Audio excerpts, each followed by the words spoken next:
vive du Sénégal F24 moom moo ko woote ci bés bu am solo bi ci suñu taarixu réew di nuyu aussi sénégalais yi ñuy seetaan yépp à travers seen ondes yi télé digitales yi surtout yu am taxawaay bu am solo ci suñu démocratie fi mu toll les télé digitales waaw ndax am na yu bëri yi xew ci réew mi actuellement malheureusement les médias classiques yi nga xamante ni ñu ngi doon xaar ci ñoom yenn taxawaay yi amuñu ko ci télé digitales yi ñoom ñoo jël le relais pour que citoyens yi ñu mën a am les informations justes pour preuve ce qui s'est passé à Ngor bu dul woon ñenn ñi ci télé digitales yi duñu ci jot même si médias classiques yi aussi am nañu seen solo ci réew mi ci approfondissement wu démocratie te ñu leen ciy gën a ñaax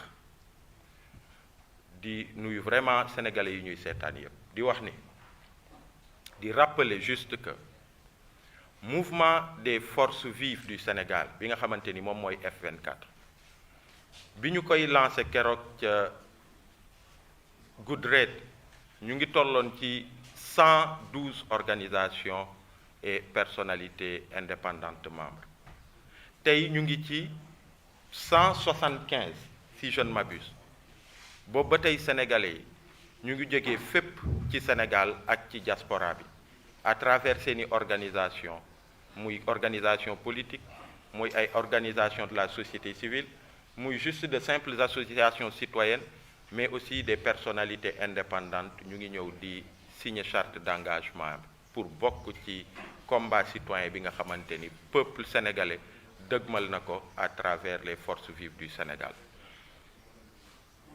dafa am ku nekk di wax et ça gêne un peu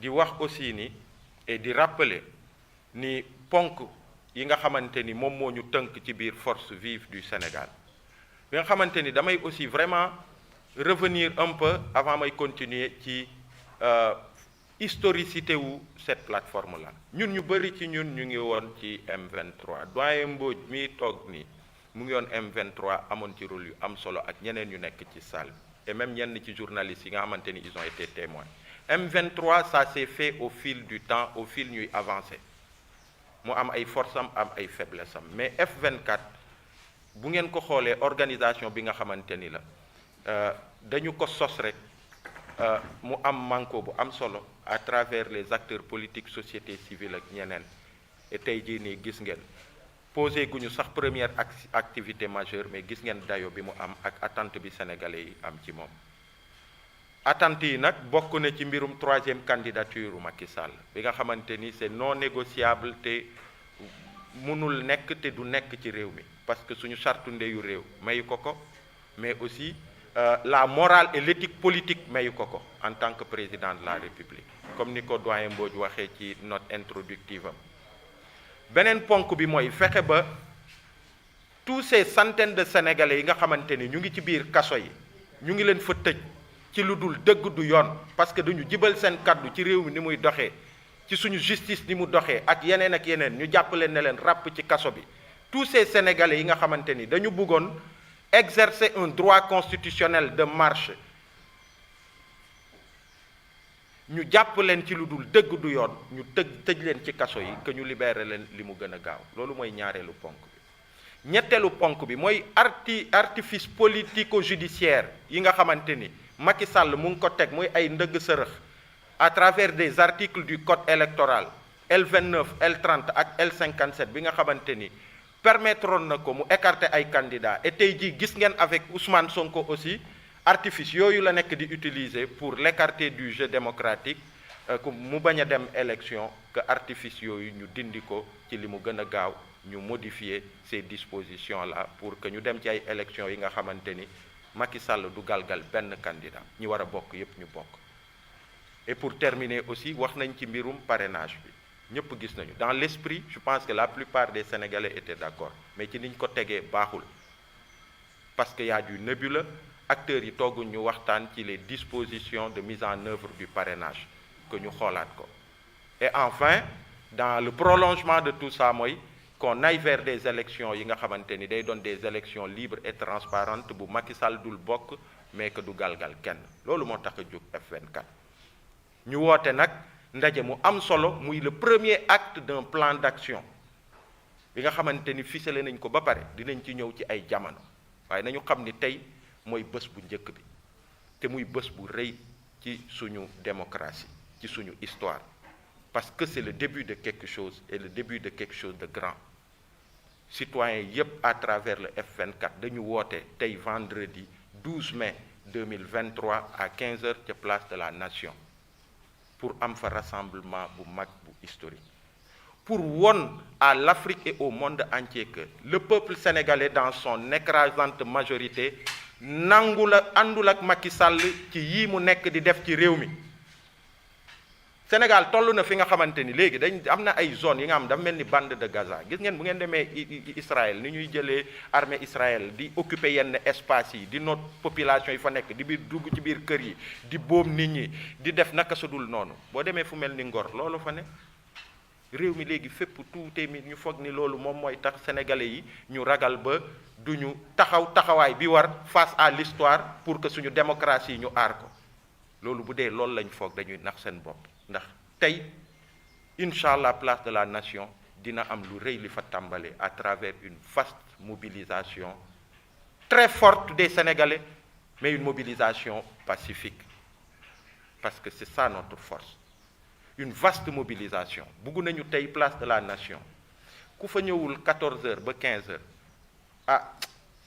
waaw di nga am ay difficultés pour accéder parce que sénégalais yi ils sont déterminés à ce que tey ñu ñëw fa woon monde entier ni Macky Sall troisième candidature am mënul nekk te du ñu nangu Macky Sall di galgal ay candidats te ay élections yu libre yu transparente la ñu bëgg bi nga xamante ni ki ci war a bokk ku ne dina ci bokk que sénégalais yi ils sont déterminés à se battre pour ça donc di jox dox daje ñépp et puis di wax ni les seules couleurs qui vaudront tey place de la Nation mooy les couleurs de notre nation qui nous unissent toutes et tous mooy le vert le jaune et le rouge gis ngeen à travers les appels de tous les leaders du F24 ñoom ñépp ñëw nañ ci loolu mooy le vert le jaune et le rouge le t-shirt de Y'en a marre le t-shirt de LD Debout de République des valeurs de FRAPP nitu dëgg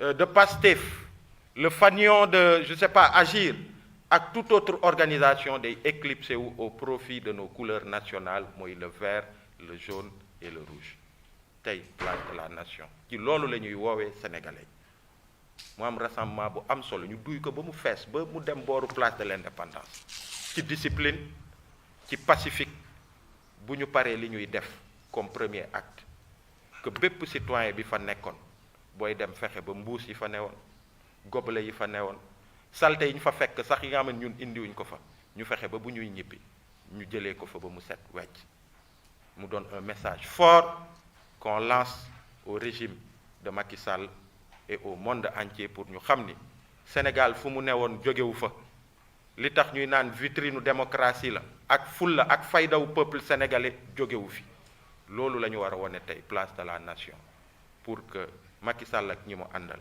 ñu xam ni pendant qu'il est encore temps que dañu war a taxaw que ces points du F24 ci li mu gën a gaaw ñu dox ci ñu fexe ba lijjanti ko au plus vite bu soobee yàlla jaa ngeen jëf.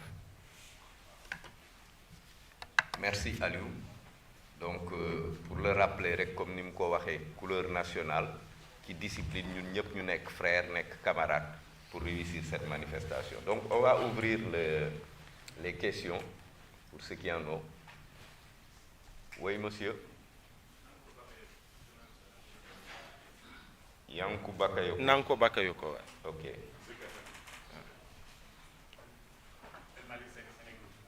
El Malik Seck, Sénégal. Un autre.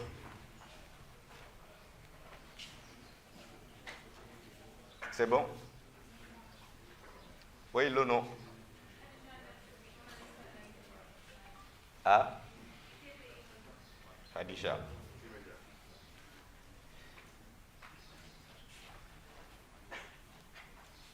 C'est bon?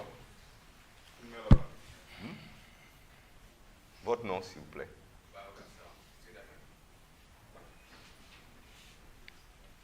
Vous pouvez juste dire votre nom, parce que Sud FM. Hein?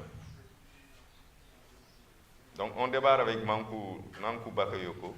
Alors, ma question, c'était de savoir si le Rassemblement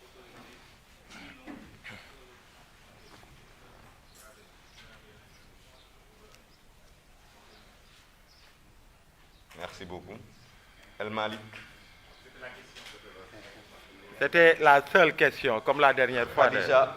Voilà.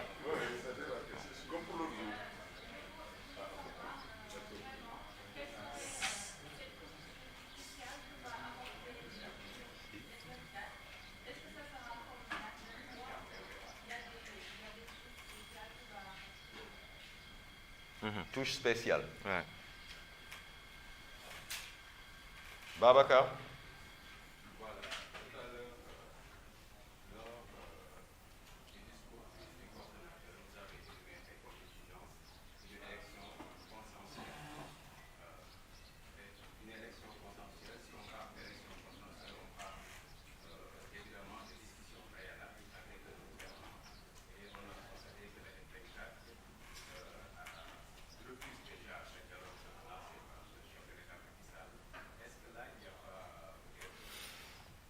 Ok, c'est bon pour les questions?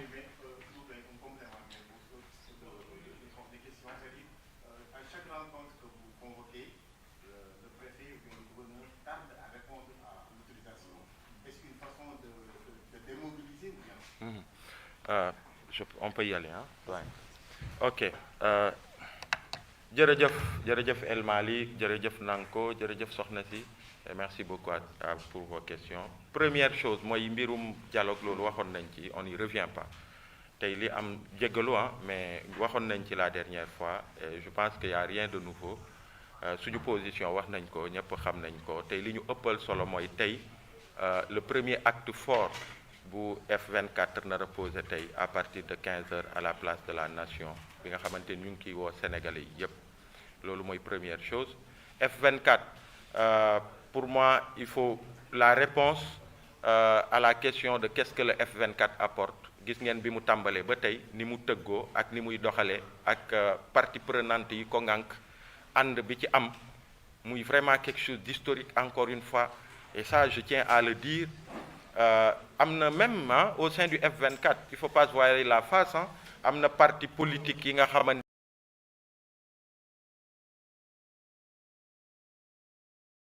ni wala yenn mouvement citoyen yi dans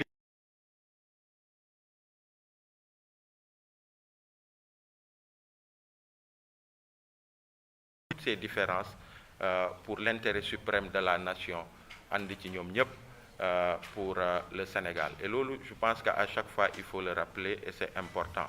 Donc li ci des nag suñu kanam la ne, et ça commence par cet après-midi inchallah à la place de la nation, te dinañ fa gis mobilisation bu am solo, mobilisation bu am solo, bu pacifique aussi et avec beaucoup de discipline, et ce sera un message fort pour l'Afrique et le monde entier. Donc loolu lañ amoon lu ñuy wax ci loolu.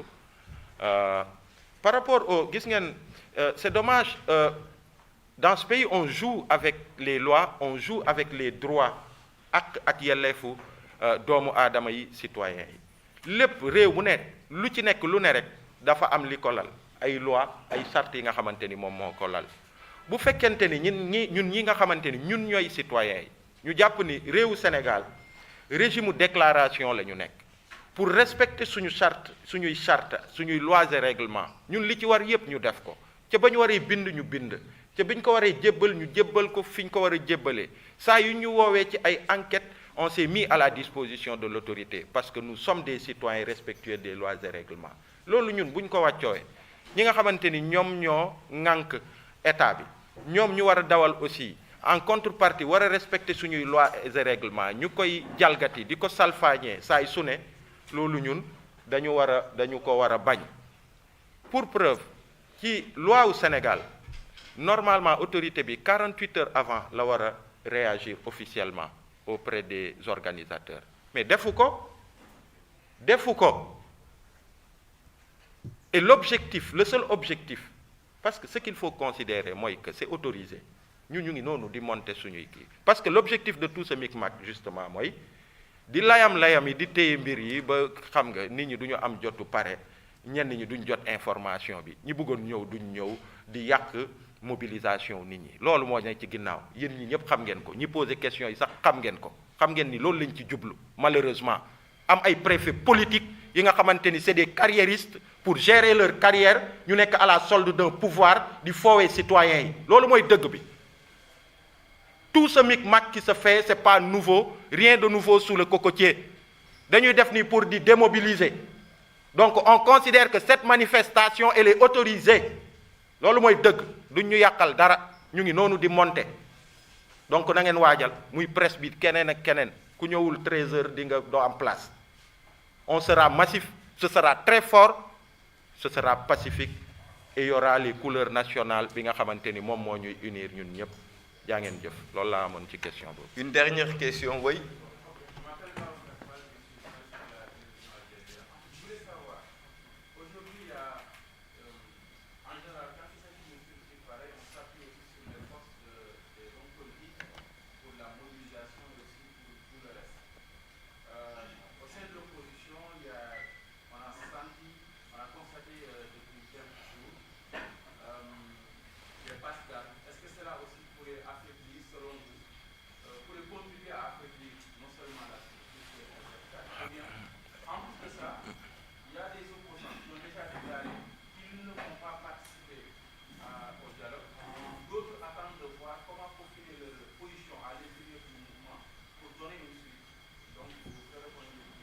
Merci beaucoup mon frère. Can I do it in English?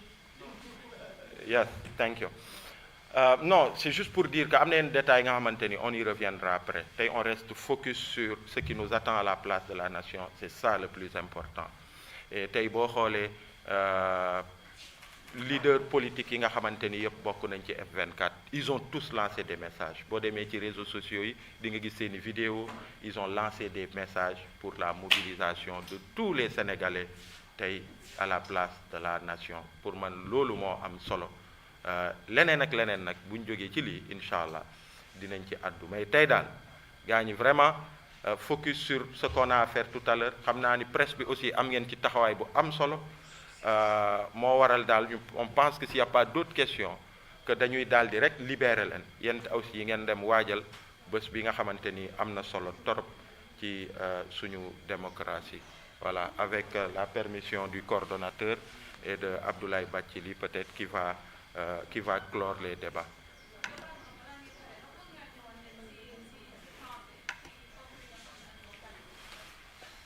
Doyen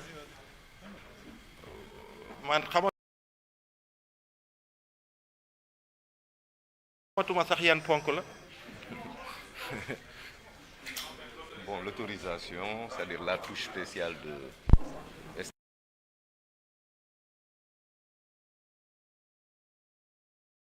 pense qu'on n'a pas besoin de revenir dessus. Non, c'est le rassemblement autorisé ou plan B. Non, en fait, il y a des discussions dans la salle et ça... Permettez-nous de terminer en beauté cette conférence de presse. Ouais. S'il vous plaît, un peu de silence. Donc, déjà, par rapport à la première question qui concerne le dialogue, on ne revient pas dessus parce qu'il n'y a rien de nouveau. On a déjà dégagé la position du F24 dessus lors de la conférence de presse précédente. Et donc, on ne revient pas dessus. On reste focusé sur ce qu'on a à faire tout à l'heure, c'est-à-dire la grande manifestation à la place de la nation. La touche nouvelle du F24, ça se verra à partir de cet après-midi par rapport à la vaste mobilisation qu'il y aura des Sénégalais. Mais aussi, je pense que ça s'est montré à travers tout le processus qui nous a menés à aujourd'hui, avec cette force convergence des forces citoyennes, que ce soit politique, que ce soit société civile, mouvement citoyen, activistes, personnalités indépendantes, et même pour certains qui, sur certains points, que ce soit des politiques ou des mouvements citoyens, ont eu des divergences sur des points, sur la perception de beaucoup de choses que les Sénégalais ont vues, mais sur cette plateforme, ont tous décidé de taire ces divergences pour se mettre au service suprême de la nation autour des 4 points qui constituent les préoccupations essentielles du F24. Donc ça, c'est important. L'autre chose, c'est par rapport en fait, aux lettres d'information et à l'autorité, l'encadrement de la manifestation. Dire que, aussi que dans tout pays est régi par des lois et des règlements. Quand des organisations citoyennes comme les nôtres, cette plateforme, s'acquitte de son devoir à travers l'exigence d'adresser une lettre d'information à temps à l'autorité administrative, de se mettre à la disposition de cette même autorité pour les enquêtes dans le respect des lois et règlements. Je pense que le minimum de respect pour les citoyens et notre état de droit, c'est que l'autorité aussi respecte les droits des citoyens. Et donc, bon, je ne sais pas s'il faut truc, mais je viens d'avoir l'information comme quoi l'autorité a décidé d'encadrer la manifestation. Malheureusement, ça aurait dû se faire depuis 48 heures, mais on a eu raison de continuer à nous préparer. Et là, officiellement... Bon, attention, Daouda. Daouda, attention, tu ne peux pas faire cette erreur-là. Si quelqu'un parmi nous qui peut le certifier, je ne sais pas, c'est quel journaliste, je ne sais pas. L'arrêté est là. L'arrêté est là. Je l'ai lu. Tu as lu l'arrêté? Ok, donc c'est en direct que je vais partager cette info, comme quoi l'arrêté fixant la décision en fait pas d'autoriser, mais d'encadrer la manifestation est sortie. Ok, lui je connais aussi. Donc oui, on peut dire, sans risque de nous tromper, que l'autorité a décidé d'encadrer la manifestation de tout à l'heure des forces vives de la nation. Donc dama ciy ñëwaat ci wolof di wax ni rek di wax sénégalais yi ci diggante bi wax nañ ñu information comme quoi autorité bi, c'est-à-dire préfet bi, jibal na arrêté bi nga xamante ni mooy fësal ni manifestation bi dinañ ko encadrer pour wax ci terme yi nga xamante ni moom moo gën a accessible ci sénégalais yi mooy que manifestation bi autorisé nañ ko di jox dig daje sénégalais yi yépp à partir de 15 heures place de la nation, Inch'Allah. Jaa ngeen jëf. Merci beaucoup, merci et à la prochaine. Mais la version Wolof, c'est pas tout qui aurait dû la faire. Mais elle, attends. Des problèmes ou quoi? Non. Kii mooy wax journaliste moo ci ko jox.